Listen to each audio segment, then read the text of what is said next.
అదే RTV app వార్తల్ని క్షణాల్లో చదివే అవకాశం ఉంటుంది. ఒక న్యూస్ పేపర్, ఒక టెలివిజన్ ఛానల్ మీ చేతుల్లో ఎప్పుడూ ఉంటాయి. ధాన్యానికి ప్రతి క్వింటాలకు పంట ఏదైనా 500 రూపాయలు బోనస్ వెంటనే చెల్లించాలనే డిమాండ్ మీద కాంగ్రెస్ పార్టీ మాటిచ్చి అసెంబ్లీలో గట్టెక్కి అధికారంలోకి వచ్చింది. పార్లమెంట్ ఎన్నికలు ముగిసిన 24 గంటల్లోనే మాట మార్చి రేవంత్ రెడ్డి రైతు వ్యతిరేకి పచ్చి మోసగాడు.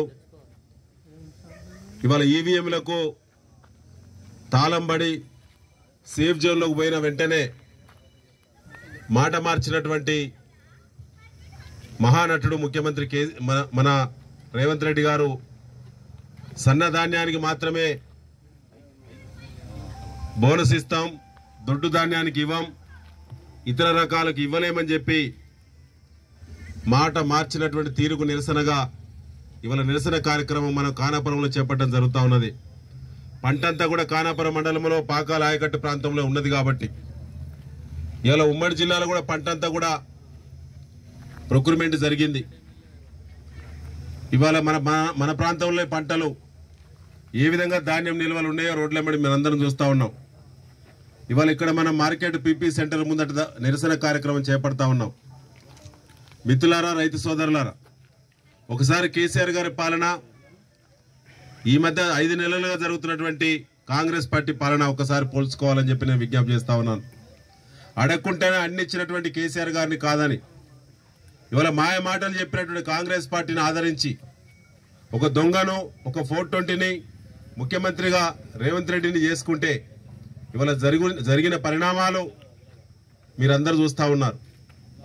ఇవాళ bonus Congress party manifesto, Abhayahastam manifesto Congress party Telangana PCC విడుదల చేసిన మేనిఫెస్టోలో పేజీ నంబర్ 8లో చాలా స్పష్టంగా ఉన్నది. ఐటెం నంబర్ 9లో స్పష్టంగా ఉన్నది. రైతులకు మద్దతు ధర కమిషన్ వెంటనే ఏర్పాటు చేసి ఆ కమిషన్ ఆధ్వర్యంలో ప్రత్యేకంగా మద్దతు ధర ఎంఎస్పీకి 500 రూపాయలు బోనస్ కలిపి ఇస్తామని చెప్పి పంట ధర మద్దతు ధర ఎంత ఇచ్చారంటే రాతపూర్వకంగా అందులో 2183 ప్లస్ 500 ఇచ్చారు. 2183 రూపాయలు ఇవాళ బి గ్రేడ్ ధాన్యానికి మద్దతు ధర ఉన్న విషయం కూడా సోయలేదా కాంగ్రెస్ పార్టీకి? ఇజ్జత్ లేనటువంటి మాటలు. ఇవాళ బి గ్రేడ్ కి 2183 ఉంది, ఏ గ్రేడ్ కి 2203 రూపాయలు ఉన్నది. వాళ్ళు వ్రాతపూర్వకంగా వారు ఇచ్చినటువంటి అభయస్థం మేనిఫెస్టోలో చాలా స్పష్టంగా 2183 రూపాయలు ప్లస్ 500 అన్నారు. అంటే 2683 రూపాయలు మద్దతు ధర కల్పిస్తామని చెప్పి కాంగ్రెస్ పార్టీ మోసపూరితమైన మాటలు చెప్పి రైతుల ఓటు దండుకొని ఇలా కాంగ్రెస్ పార్టీ ప్రభుత్వంలోకి వచ్చింది. ఎంపీ స్థానాలను కూడా వారు మరి రైతులను మోసం చేసి ఓట్లు వేయించుకున్న తెల్లారే ఇవాళ మాట మార్చినటువంటి కాంగ్రెస్ పార్టీకి బుద్ధి చెప్పాలని, రైతుల్లో చైతన్యం రావాలని ఇలా రైతుల పక్షపాతం అయినటువంటి భారత రాష్ట్ర సమితి మాత్రమే, కేసీఆర్ గారి నాయకత్వంలో మాత్రమే రైతులకు న్యాయం జరుగుతుందని చెప్పి శాస్త్రీయ లెక్క ప్రకారంగా అది 100% పెరిగే అవకాశం ఉంటుంది. కాబట్టి ఎండల తీవ్రత ఎక్కువ ఉంటుంది. మనది ఎండల తీవ్రత ఎక్కువ ఉన్నటువంటి మన ప్రాంతంలో దొడ్డు రకాలు మాత్రమే పండించడానికి ఎండాకాలం పంటకు ఇవాళ శాస్త్రీయంగా అనుకూలమైన విషయం, శాస్త్రజ్ఞులు చెప్పిన విషయం కూడా మీకు సోయలేదా అని చెప్పి సందర్భంగా నేను కాంగ్రెస్ పార్టీని అడగదలుచుకున్నాను. ఇవాళ బుద్ధి లేనటువంటి మరి అబద్ధపు మాటలు, అనేక ప్రేలాపనలు, ఎన్నో రకాల హామీలు ఇచ్చారు, ఒక్క హామీ కూడా నెరవేర్చలేదు.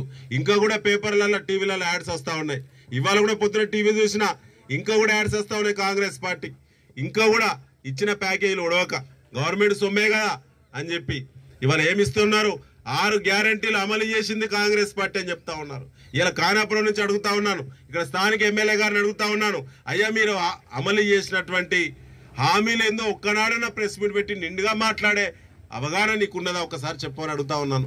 కాబట్టి కాంగ్రెస్ బోనస్ ఒక బోగస్ అయింది. ఇలా రేవంత్ రెడ్డికి బుద్ధి చెప్పాలి. ఇలా ఇక్కడ ఉన్న స్థానిక ఎమ్మెల్యే దొంతి మాధవరెడ్డి గారు చాలా బాగా ప్రగల్భాలు వలికి అనేక గ్రామాల్లో బోనస్ 500 ఇస్తాం తెల్లారి అన్నావు. వానకాలం పంట అయిపోయింది, ఇలా ఎండాకాలం పంట చేతికొచ్చింది. ఎండాకాలం పంట కూడా వారం 10 రోజుల్లో కొనుగోళ్లన్నీ కూడా పూర్తవుతా ఉన్నాయి. కాబట్టి ఇవాళ మీరు నోరిప్పకపోవడం అనేది నిజం కూడా ఇది దుర్మార్గము, ఇది అప్రజాస్వామికమైన విషయాన్ని మాధురెడ్డి గారు గమనించాలి. ఇవాళ ఏం మాట్లాడుతున్నావు, ఇవాళ బయటకు వచ్చి మాట్లాడాలి. సిగ్గున్న కాంగ్రెస్ నాయకులు సిగ్గు కనుక మీరు నిజంగానే ఉంటే ఖానాపూర్ నాయకులు, నియోజకవర్గ నాయకులు, వాళ్ళ శాసనసభ్యులు వెంటనే ఇలా రేవంత్ రెడ్డి లేదా తెలంగాణ ప్రభుత్వం తీసుకునేటువంటి మరి నిర్ణయం ఏదైతుందో సన్నాలకే ఇస్తామంటా ఉన్నారు. మీకేమైనా బుద్ధి ఉన్నదా? సన్నాలు ఎంత శాతం పండుతాయో, ఎంత శాతం రైతులు పండిస్తారో కాంగ్రెస్ పార్టీకి సోయున్నదా? రేవంత్ రెడ్డికి అవగాహన ఉన్నదా? ఇక్కడ దొంతి మాధవరెడ్డికి దాని పట్ల పూర్తిగా మరి సబ్జెక్టు కలిగి ఉన్నారా లేరా అనే విషయాన్ని కూడా ఇలా అంతర్మదనం జరగాల్సిన. మరిన్ని వీడియోస్ కోసం ఛానల్ ని సబ్స్క్రైబ్ చేయండి. లేటెస్ట్ అప్డేట్స్ కోసం వాట్సాప్ ఛానల్ ని ఫాలో చేయండి. అండ్ లింక్ డిస్క్రిప్షన్ లో ఉంది.